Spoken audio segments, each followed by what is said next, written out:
이번에는 제가 최근에 2주 동안 혼자 작업한 포트폴리오를 기록을 남겨보려고 합니다. 그전 영상에서는 PHP랑 MySQL을 활용해서 제작 개발한 포트폴리오가 있었는데 이번에는 달라요. 이번엔 자바랑 오라클을 적극 활용해서 했습니다. 그리고 자바 하면은 원래 스프링 프레임워크를 많이 쓰잖아요. 그래서 원래 스프링 프레임워크로 시작을 할까 하다가 웹이 돌아가는 구조의 기본을 파악하는 데는 서블릿부터 좀 해보는 게 좋겠다 싶어서 일단 지금은 JSP랑 서블릿으로 구현을 해놓은 상태예요. 그 다음에는 제가 만들어둔 코드들을 스프링 프레임워크 버전으로 만들고 그 다음에는 또 스프링 부트 버전으로도 총 3가지의 버전을 만들 예정입니다. 같은 웹사이트로 총 영상이 3번이 올라갈 예정이에요. 그래서 이번에 한 건 뭐냐, 카카오 가치가치라는 사이트를 클론 코딩을 했는데 만들다 보니까 약간 저 혼자만의 좀 한계점이 있어서 사실 중간에 뭐 서비스 구성이나 그런 것도 많이 바뀌고 디자인도 제 나름대로 좀 바꾼 것들이 많아요. 그런 부분은 제 설명을 들으면서 아, 이런 부분이 이렇게 해도 바뀔 수 있네 하고 좀 재미있게 들어주시면 좋을 것 같습니다. 자세한 거는 직접 보여드리면서 얘기를 해볼게요. 이번에 소개할 거는 카카오 가치가치 페이지를 클론 코딩한 띵지와 가치가치 웹 서비스입니다. 2월 18일부터 3월 4일까지 약 2주 동안 개발을 했고요. 이번에는 기획이랑 구현해서 1차 개발까지 소개를 할 거예요. 레퍼런스 사이트 카카오 가치가치의 메인 페이지는 이렇게 나와 있습니다. 크게 게시판, 마이페이지, 기부하기 기능을 구현하는 거에 중점을 뒀습니다. 여기는 개발 범위를 조금 더 자세하게 풀어 쓴 건데 사이트 보여드리면서 자세히 말씀드릴게요. 현재까지의 개발 환경은 다음과 같습니다. ERD는 총 5개의 테이블로 제작을 했고 확실히 테이블 개수가 늘어나는 만큼 서로 참조하는 값이나 이런 것들이 많아져서 신경 쓸 게 많았습니다. 이건 제 나름대로의 WBS인데 일반적인 WBS 형식에 맞진 않지만 제가 매일매일 작업해둔 것들을 이렇게 일별로 정리해서 적어뒀습니다. 2월 18일에 시작을 해서 쭉쭉쭉 구현한 것들을 적어주고 그때 뭐 에러가 난 것들이나 어떤 걸 해결했는지를 적어놨고 총 3월 4일까지 이렇게 완료를 했습니다. 여기는 서버단과 관련된 디렉토리 구조입니다. 여기는 뷰단과 관련된 디렉토리 구조를 좀 제 나름대로 정리를 해봤어요. 이제 본격적으로 제 사이트를 보여드릴게요. 띵지와 가치가치 메인 페이지고요. 일단은 게시글이 나와 있는데 크게는 가치기부, 프로모션, 더보기, 컨택트 메뉴로 나뉘어져 있어요. 가치기부 먼저 볼 건데 게시글을 하나 봐볼게요. 제목이랑 키워드 그리고 태그들을 함께 확인할 수 있고 본문이 나와 있고 전체 기부 금액 목표랑 현재 얼마가 기부됐는지 기부한 사람들의 금액이나 댓글들을 확인을 할 수가 있습니다. 하단바 같은 경우에는 UX를 고려해서 푸터랑 겹칠 때는 오퍼시티를 조절을 해서 좀 더 편하게 웹을 이용할 수 있도록 했고요. 저도 기부를 하고 싶어서 기부하기를 클릭해 봤더니 로그인 후 이용이 가능하대요. 응원도 마찬가지네요. 이제 로그인을 해볼게요. 아이디만 입력했을 때 이런 식으로 유효성 검사도 가능하고요. 로그인이 됐습니다. 그러면은 이제 여기 우측 상단에 UI가 바뀐 것이 보이죠? 이제 기부를 해볼게요. 15,000원을 해보겠습니다. 리셋도 돼요.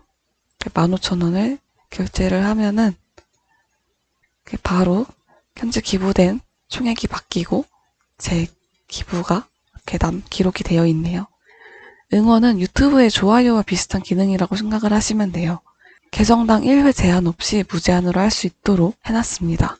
이건 다 비동기 방식으로 구현을 해놨어요. 여기서 이제 키워드별로도 이렇게 게시글들을 확인할 수 있고요. 기간별로도 조회를 할 수 있습니다. 모금 중은 현재 모금 중인 거를 모아놨다면 모금 후기는 이제 모금을 다 받고 나서 그 후기를 정리해 둔 걸 게시글들을 모아놨어요.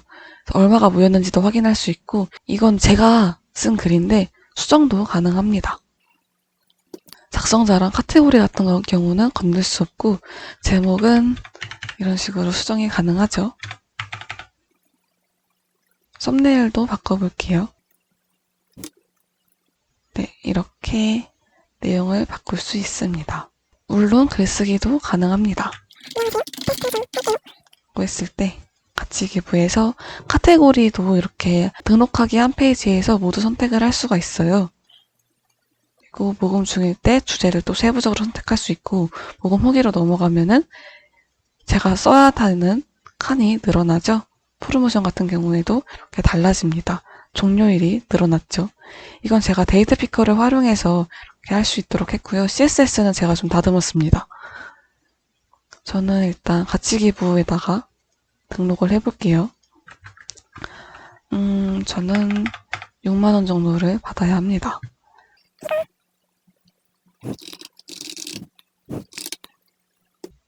여기 딱 들어가 있죠? 어린이에서 확인을 할 수가 있습니다. 수정도 가능하고, 그러면 제가 너무 막 썼으니까 삭제를 해볼게요. 하면은 짠 하고 사라졌죠. 이제 프로모션으로 넘어가면은 여기는 이제 프로젝트 같은 게시글들을 볼 수 있는 곳이에요. 여기서는 페이징 처리를 통해서 글들을 확인할 수 있도록 했습니다. 여기 이제 시작 기간부터 종료 기간까지 나와 있는데, 이 종료 기간에 따라서 아직 종료 기간이 지나지 않은 것들은 진행 중으로, 기간이 지난 것들은 종료에서 다시 확인을 할 수가 있습니다. 더보기는 제가 그냥 제작기를 좀 넣어두고 싶어서 따로 카테고리를 빼놨고요. 컨택트는 이제 여기 사이트의 관리자에게 메일을 보낼 수 있는 기능이에요. 여기서도 확인할 수 있고, 이런 데서도 푸터에서도 통해서 들어갈 수 있습니다. 제 보낸 이에 이메일을 적어줘요. 왜냐면 관리자가 회신을 해줘야 되니까. 이건 로그아웃해서도 할 수 있는 기능이에요. 띵. 어둥이 띵지. 제가 어둥이를 좋아하거든요. 메일 전송하면은 이렇게 안내 멘트가 뜨고 따끈따끈하게 메일이 도착을 했습니다. 게시글 검색도 가능해요. 아라고 했을 때 제목과 작성자와 그 카테고리를 함께 확인할 수 있습니다. 이제 마이 페이지에서 회원 정보를 좀 건드려 볼까요? 이건 제 정보를 수정할 수 있는 곳인데, 이름, 아이디, 비밀번호는 수정을 할 수가 없고요. 주소 같은 경우에는 다음 오픈 API를 활용해서 구현을 했어요. 서울하고 이거를 고르면은 바로 반영이 되는 게 보이죠? 비동기 방식으로. 1, 2, 3, 4. 또 이런 건 다 자바스크립트로 구현을 했고요. 가입일도 함께 나와 있습니다.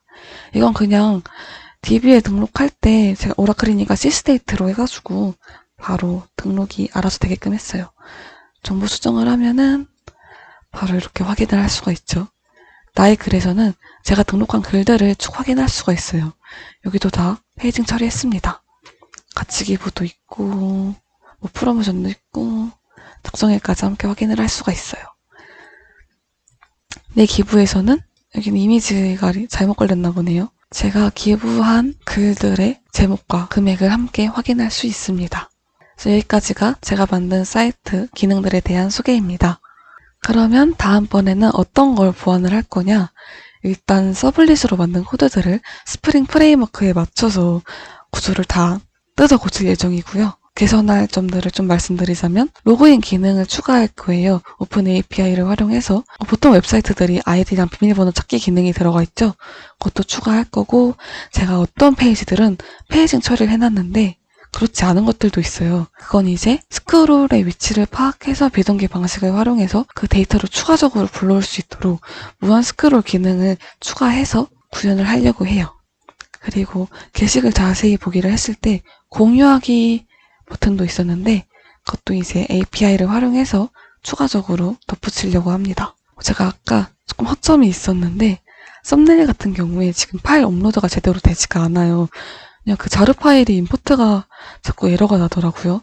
그래서 그냥 스프링 프레임워크에서 메이븐을 통해가지고 좀 버전 문제를 해결을 해서 제대로 구현을 하려고 합니다. 그리고 아직 유효성 검사가 보완되어야 할 부분들이 많아요. 키리 제한이라던가 등등 이런 것까지 다 보완을 해서 다음 영상 때는 추가로 소개를 드리겠습니다. 그럼 이번 포트폴리오 리뷰는 여기서 마칠게요. 봐주셔서 감사합니다.